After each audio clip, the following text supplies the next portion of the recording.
Hey guys, hope you guys are having an amazing day so far. Your boy is back with another subreddit video, and today I am both excited and horrified to be diving back into r/LetsNotMeet. So this is going to be another scary episode for those of you that enjoy these. If you don't, it's okay. I have plenty of other subreddits that you guys might enjoy on my channel.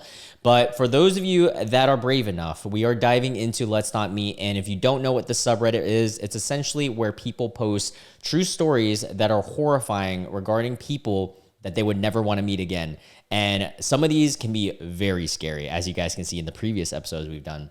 And I do have to preference, a lot of this will be blurred because a lot of stories on here is NSFW, and I don't want to get in trouble with YouTube, and I will be very careful reading these stories. Now, for those of you that want unblurred exclusive content, we will have extra stories on the Patreon today. So if you guys are interested in that, check out the Patreon. We do daily exclusive content every single day. It's gonna be the first link in the description box. And also thank you to all the deluxe members. Also, if you're new to my channel and you enjoy Reddit reads like this one, we do it every single day. So make sure you guys stay tuned by hitting the subscribe and the notification bell. And also hit the like and comment if you enjoy the video. It helps me with the algorithm, and I love engaging with your guys' comments. All right, let's get into this. All right, right off the bat, I'm gonna keep things blurred to start just to see what the stories are like before I actually start reading them. Okay, I think this one can be unblurred. The title of this one says, Shady Teenage Best Friend. Honestly, I can be a paranoid person, but I knew this was a little too far. I had this friend. Being an awkward teenager in a small town, it was hard to make friends, at least with with the same interests as me. We had a new student, and most people wanted to be his friend. Decently attractive guy, artsy, and pretty introverted. Most girls were trying to hit on him, but I just wanted to be his friend. He never really talked to anyone, but I never thought of that was weird. I mean, most teenagers are like that. We ended up being friends though. This led me to do some semi-risky things for about 2 years. All right, let's see where this gets into. From going to places we shouldn't be going, shoplifting, substances, and other stupid shit. Okay, so this might not be so much scary as it is just like bad news, but let's see where it goes. This was until all of the spooky like stuff from animations. Oh, he was into all the spooky stuff like animations, music, etc. I thought it was kind of cool, dark and mysterious. He's an aura farmer. Meant to be all ominous. He kept journals on journals of random things, nothing I was allowed to see. He had a few drawings of random cult-like figures, saying he wanted to create his own fake cult. Whoa, hold up. Where are we going with this? This is on some Midsummer so far. After a while, I figured out he was not in the right headspace, from being in and out of mental health specialist to distant parents. I was also a teen who struggled, but something definitely changed. Begging me to go 5 hours out of town at 3 a.m., trying to sneak me out with him, even after I said no. How we would be back by morning, just getting more and more reckless. Whoa. Also, one time, we went to an abandoned shed. Well, it was not abandoned. We found pictures of dead animals and other hunting gear. He seemed a little too fascinated, and I just wanted to get the hell out of there. Wow, this sounds like the start of like Don't F with Cats or whatever like those like serial documentaries are like. But let's see. That was probably the point when things got weird. He would start to ask me to collect some dead animals off of the street with him. I was not down with that. Though I tried to keep an open mind, maybe it was taxidermy. After a while, I had a feeling it was not. And if it was a little excessive. Dude, even if it was taxidermy at that age, that is creepy, bro. One day I found multiple bleach buckets of dead animals that had been there for weeks on end. Oh, this guy is an actual serial psychopath. It was gross and frankly terrifying. I did not speak to him after that. Later, he ended up asking to be friends again. I said no. After that, I only heard of him going to a mental hospital. So to the teenage best friend, I hope you get better, but let's not meet again. Dude, that is creepy. And what's unsettling about that is it's realistic. Like I could see people that are mental to that level doing something like this. Because I think I forgot what documentary I watched, but it was something that a tell for people who are serial, unalivers on Minecraft. One of the starts is usually with animals, and it's like a common tell. I don't know how factual that is, but I definitely have heard that in multiple documentaries. All right, so this next one here, I am definitely gonna have to blur because there are a lot of very graphic terminology. So yeah, the title says "At War." Hello, I really needed to vent. I'm a normal guy. I'm 22, and I spent a few years at war and developed PTSD. That sucks. There were 6 of us in a dugout, and one guy really wanted to go home. The second offered to pew him in the leg so that, you guys know what that is, so that it wouldn't hit a bone and that he could go home as a wounded person. You know what's crazy? I've heard of this kind of thing before. Not from like friends in wars, but like friends of friends. Because I have a couple that are like Rangers and stuff. Interesting. And also Marines and all that. All right, so let's continue. He agreed. So the second guy pew-pewed him in the leg. He was screaming so loudly that the one who pew-pewed him, or who got pew-pewed, yelled. Wait, sorry, I read that wrong. So the guy who got pew-pewed was screaming so loudly that the one who pew-pewed him yelled at him to shut up, otherwise we would get targeted by the drone. Whoa. Oh my God, I just read ahead. Oh, wow. So out of fear, the second guy pew-pewed him again in the head this time. I was completely numb and I didn't know what to do. It was brutal and so senseless. I'm a paramedic. I've never done anything like that. Often had to carry the wounded to the evacuation point, and sometimes not only soldiers of my army, for which I would have been pew-pewed. I constantly have thoughts and dreams about the war. So on the street, I look for cover. And when I go out, I am all tense and anxious. I don't know how to live a normal life and be by myself anymore, like before. Wow, that is so unsettling, like on a different level. Not so much like spooky, but just like, dude, that sucks. Like, I know some people with PTSD, not war PTSD, and it's hard for me to relate because I've never had it myself and I hope I never will. But from what they tell me, it's like, it's really hard to deal with and control because sometimes things can just trigger it. And that freaking sucks. Like, I can't imagine living normal day life and then just it happens. Like, wow, that was really unsettling. Imagine being in that dugout and seeing that. That's crazy. Also, OP comments on someone's, well, let me read this comment exchange. Wow, that sounds pretty awful. I have no experience in that particular field, but there are veteran support groups that could do some good. I imagine it'd be nice for some people with similar experiences and learn to heal together. Normal day-to-day people wouldn't be able to understand that kind of intensity. Best of luck. Get some help. Best to get some help. Smiley face. And then OP responds, and this is interesting.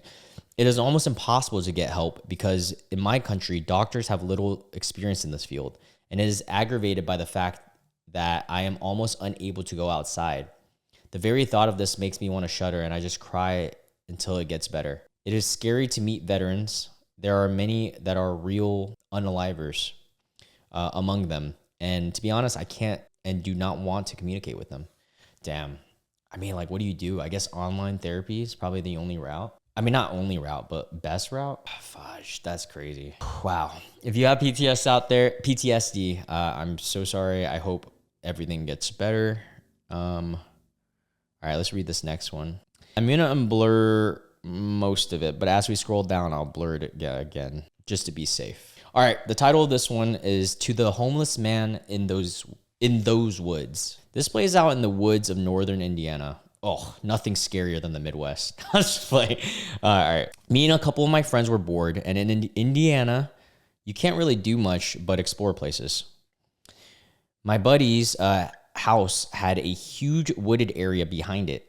We know the woods very well and go back there quite often. We decided to go out there and start a fire in an opening sort of deep into the woods. When we got out there, it was about 12 or 1 a.m.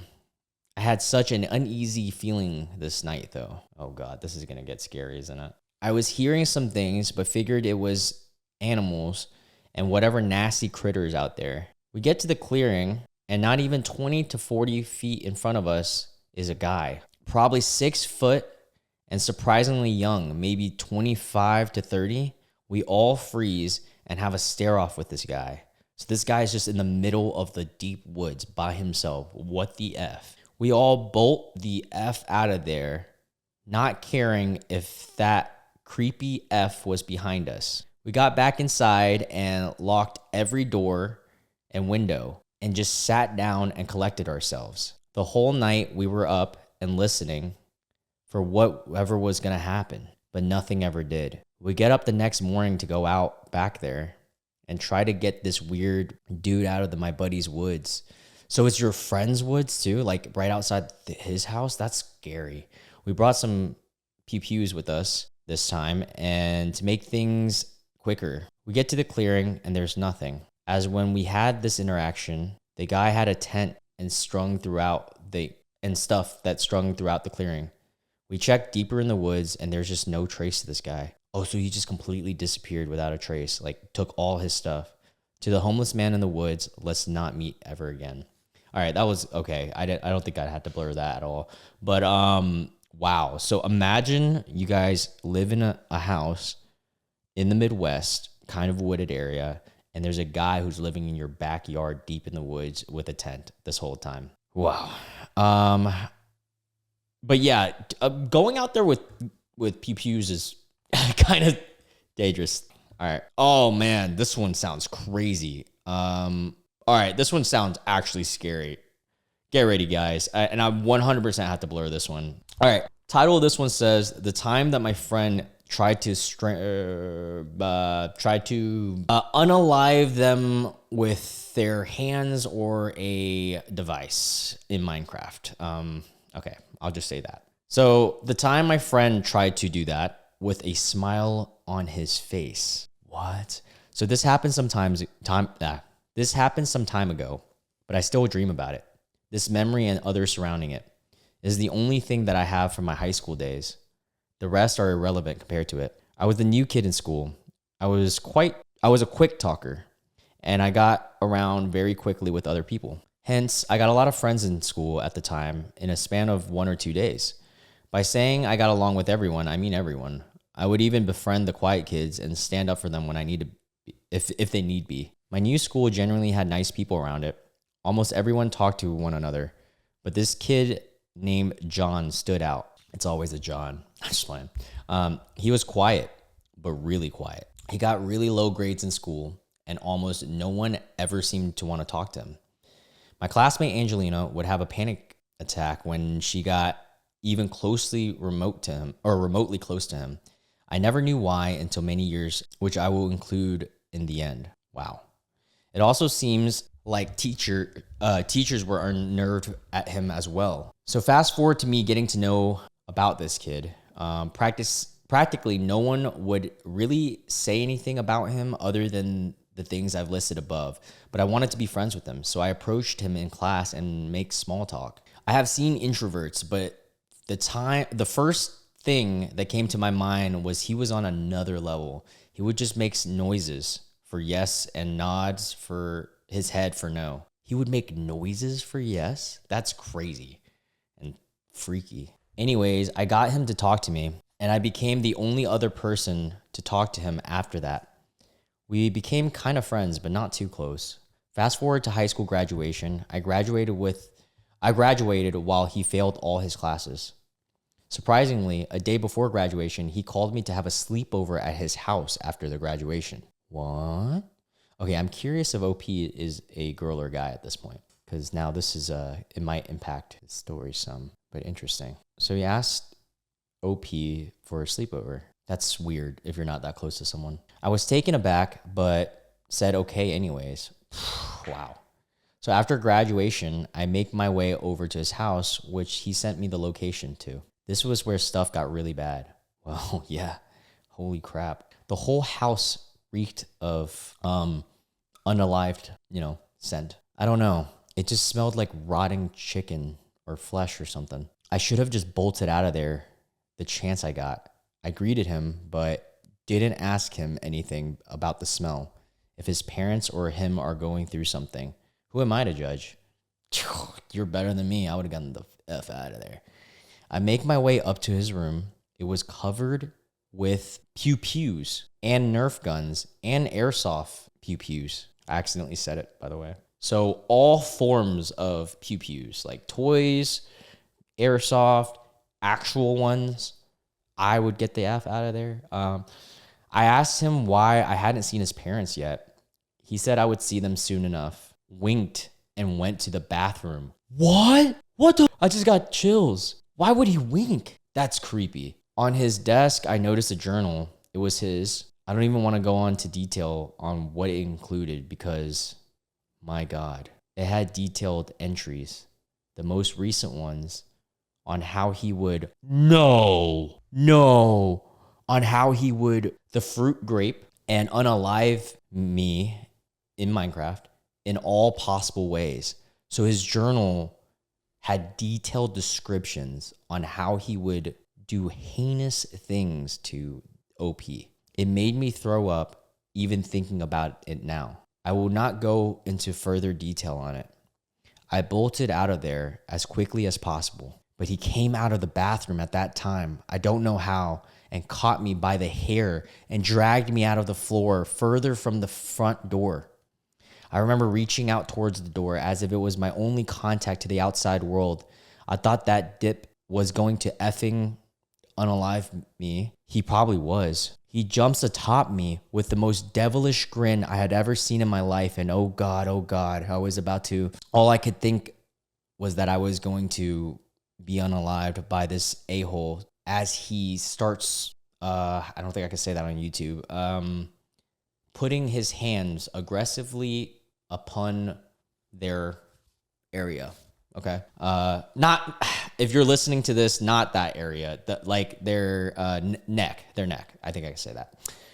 And so she could barely breathe probably, or OP. I don't even know if it's a she, it could be a guy. I don't know who the OP is yet. Did I mention that the smell was still there? God, that combination with the airways being blocked, my vision beginning to fade, and then this a-hole lowered his neck to kiss me? Ew. I regained my composure as much as I could, and I smacked him in the head with my fist and bolted out of there. Wow, so this guy's like actually like a psychopath. Like this is what you hear in those stories. Like he has some type of like fantasy for this kind of thing. That's crazy. I mean, it's in his journal too. And that smell, I wonder what it is now. I never ran like that in my life. I ran to the nearest police station. I pulled up on my phone and I filed a complaint. I filed a restraining order against him, and the police never updated me further on it. Last I heard, he was taken to a juvenile institution for boys or something. Now, I still think what happened to his parents. I still think about what happened to his parents and why he was so effed up in the head. Sometimes in really late nights, I think about what if the effer has that, I think about what if the effer has that journal with him still about Angela. Oh God, here we go. And so Angela is the girl who like would have panic attacks around him. Years later, she texted me and lets me know that he is rotting in prison for possessing CP. No way. I can't say that, guys. You guys should know what CP is. If you don't, please search it up. I can't say that on YouTube. What the freak, dude? This guy is like next level scary. I can't believe this person was that close to being like, you know, a victim. I also asked her what the effer did for her to feel so uncomfortable near him. Apparently, his hand would reach up. What? No. Oh my God. So apparently this guy's hand would reach up her,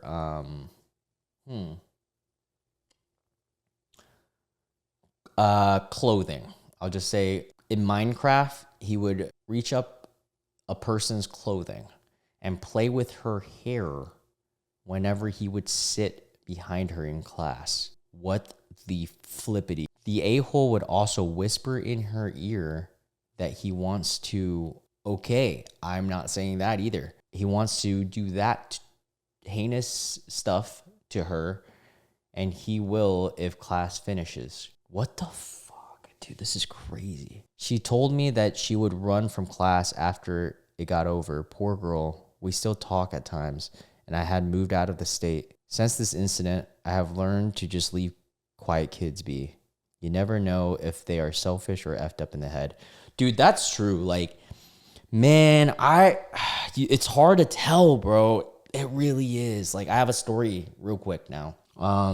There's obviously growing up in high school, there was quiet kids in my school too. I always try to stay cordial with all of them because you really never know. I mean, I was for the most part pretty okay with all of them. Like I never bullied, never. Honestly, I used to get bullied when I was like young, so I get it. So I just like, to each their. There was a kid that would like climb the walls and stuff. And I thought it was cool. I'd kind of encourage. I'd be like, hell yeah, dude. It was kind of sick. Not gonna lie, it was like a ninja run type beat.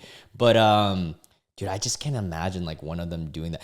But the biggest instance of like a red flag thing is, no matter how much you want validation or friends or something like that, someone who you aren't super close with and haven't vetted asks you to sleep over. Hell to the no, especially if they're the opposite sex. I mean, it could happen to anyone. I still to this day don't know if OP was or to this moment, I said to this day, to this moment, if OP was a girl or not, but that's crazy. I'm going to read some comments, but I'm going to keep it on my face just because, obvious reasons. On behalf of all the quiet kids, I promise we're not all psychopaths. I'm sorry you went through this awful experience, Glad. Yeah, I mean, not all introverts and quiet people are like this, 100%. It's just scary, situation. Fuck. Someone said totally fake. Come on. Who cares? I don't think it is fake because that was kind of believable. But even if it is, I'm just going to take it as it will, because regardless, that was really great storytelling. But I think that's realistic to me. Guys can be the worst. All right, we're going to read one more before I go onto filming the Patreon video, which will be unblurred. So if you guys are a Patreon member, I can just straight up read it uncensored and everything. All right, this one's story is, let me make sure I can unblur it first. I think we're good. All right, the title of this one says, "The time my brother and I saw a creepy man on our lawn." This is something that happened to me when I was around 7 years old, and it's been on my mind a lot lately. I wanted to share it because it's one of those memories that never fully leaves you, even if it gets a little blurry now. So my younger brother and I were hanging out in my bedroom. We were on the bed eating candy and watching YouTube on our iPad. Pretty much what we did every chance we got back then. Our house was 2 stories, and and my room had a window facing the front yard.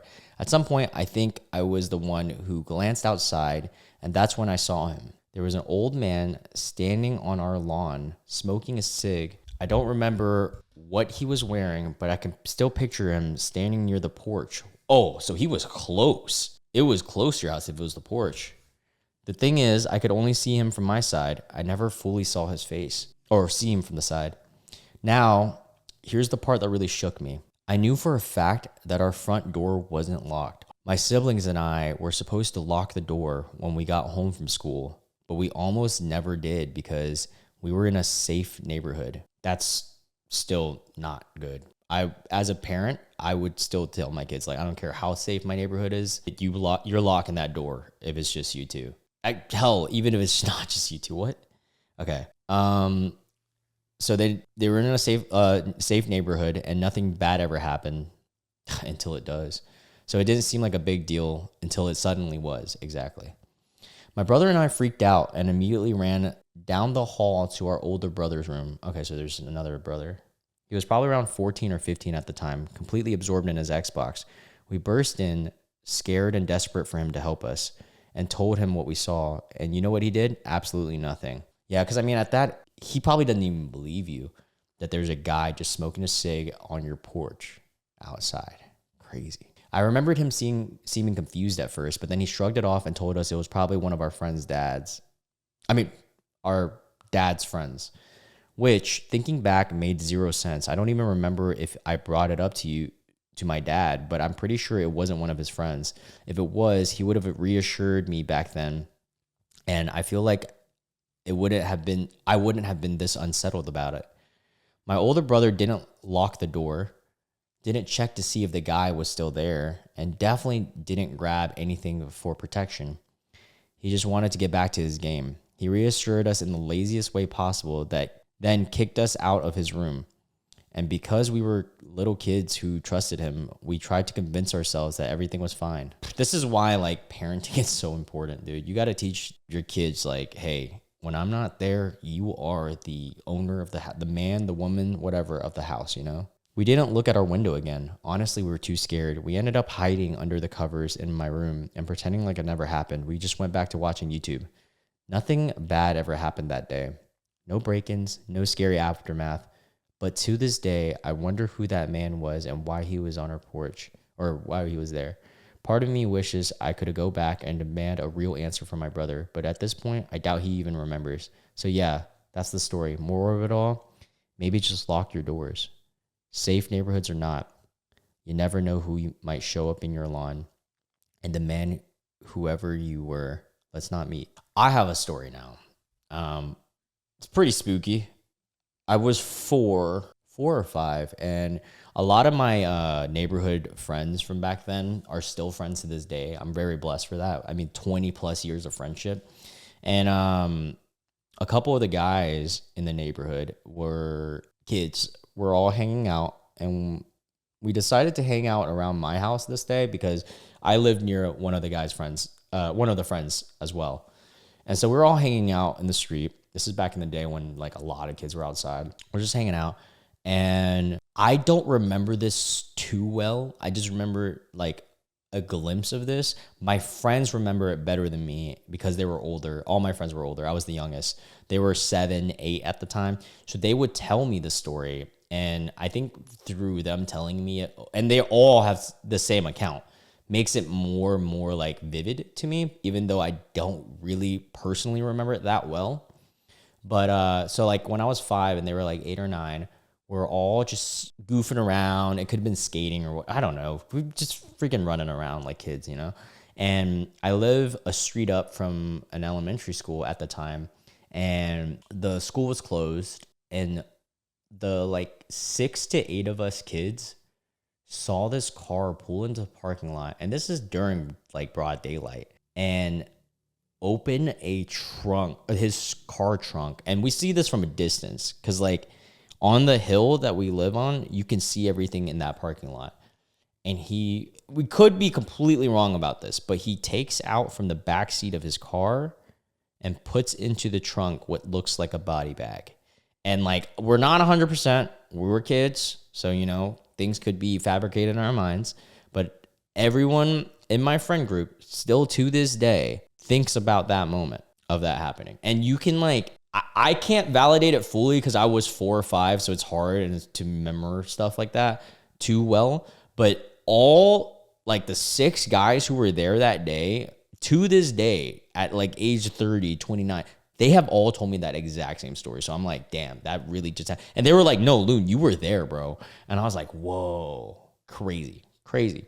But yeah, we're going to end it on that note. For all the Patreon members, we'll continue the stories there. And I hope you guys enjoyed this episode. This was more of like, instead of just like spooky, it was more unsettling and like very realistic, actually. Especially that war one was crazy to me. Anyways, I hope you guys have a wonderful day or night, whatever time you're watching this, and I'll catch you guys in tomorrow's video. Bye.